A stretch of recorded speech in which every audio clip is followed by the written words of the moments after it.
সাইডে একদম ডিজে বাজবে একদম মানুষের সঙ্গে করেছে দিদিকে যেভাবে ওরা অপমান করেছে দিনের পর দিন যেভাবে সবাই দেখেছে, যারা আমাদের ইয়াং জেনারেশনের ছেলেমেয়েরা আছে দেখেছো লাস্ট পোস্ট একটা কি বানিয়েছিল না দিদি, দেখেছো সবাই, জবাব কিন্তু আমরা নেব 5 তারিখ থেকে আমরা সেই জবাব মেরে ওদের করবো। প্লিজ এগুলো রেকর্ড করবো। নমস্কার আমার প্রিয় পশ্চিমবঙ্গবাসী, ভিডিওটি কম বেশি ইতিমধ্যে আপনারা সকলেই দেখে ফেলেছেন। এই ভিডিওটি দেখে জাস্ট একটা রিয়াকশন দিয়ে একটা কমেন্ট দিয়ে স্ক্রল করে দেওয়ার মতন ভিডিও কিন্তু না। যতটা সহজ আপনারা ভাবছেন ততটা সহজ না। কেন?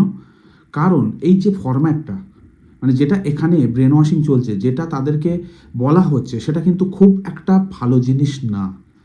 মানে আপনারা ভিতরে তাদেরকে উৎসাহ দিচ্ছেন কি করতে হবে। তাহলে জাস্ট ভাবুন, যদি 4 তারিখে রেজাল্টটা তৃণমূলের দিকে যেত, তৃণমূল যদি জিততো, তাহলে কি হতে পারতো। এটা কিন্তু খুব সাধারণভাবে বা লঘু করে দেখার মতন বিষয় না। কারণ বিষয়টা সেরকম, ওপর থেকে আমরা খুব স্বচ্ছ পরিষ্কার, কিন্তু আমাদের যেখানে মিটিং হচ্ছে, যেখানে আমরা নিজেরা কথা বলছি, সেখানে আমরা দলীয় কর্মী বা ইয়াং জেনারেশন যাদের রয়েছে তাদেরকে আমরা কি শিক্ষা দিচ্ছি, কি বোঝাচ্ছি, কি করতে হবে। আর এর ফলে দাঙ্গা হাঙ্গামা হিংসা এগুলো অটোমেটিক্যালি আমাদের বাইরে আউটপুট হিসাবে দেখতে পেতাম যদি সেটা হতো। তো এই জিনিসটা দেখে আমার মনে হয় সহজভাবে নেওয়ার কোনো মানে নেই। এনাদের দেখে যতটা সহজ মনে হয়, যতটা স্বচ্ছ মনে হয়, ঠিক ততটা না, তার উল্টোটাই। আর এনার ভাবমূর্তি আমি এতদিন এইভাবে কখনো দেখিনি, যেভাবে আজকে আমি দেখলাম, এটা যেভাবে সার্কুলেট হচ্ছে ভিডিওটা।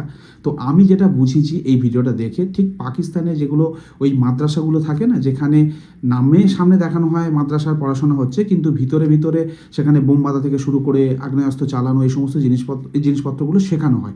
ঠিক ব্যাপারটা কাইন্ড অফ সেম থিং, যে ওপর থেকে আমরা একটা দল করি, স্বচ্ছ আমাদের ভাবমূর্তি রয়েছে, কিন্তু ভিতরে যখন আমাদের, যেরকম আমি বললাম, নিজেদের মিটিং হয়, তখন আমরা এই সমস্ত কথাবার্তা বলি। দিদির ওপর কী অত্যাচার হয়েছে, দিদিকে কী অপমান করেছে, তার বদলা নিতে হবে। মানে এরা বদলা নেওয়া শেখায় ভিতরে নিজস্ব দলীয় কর্মীদের। তাহলে আউটপুট কী হবে? হিংসা। তো এই এদের মাইন্ডসেট। জাস্ট একবার ভাবুন, যদি এরা জিততো, তাহলে আজকের আপনি কোথায় থাকতেন, আমি কোথায় থাকতাম।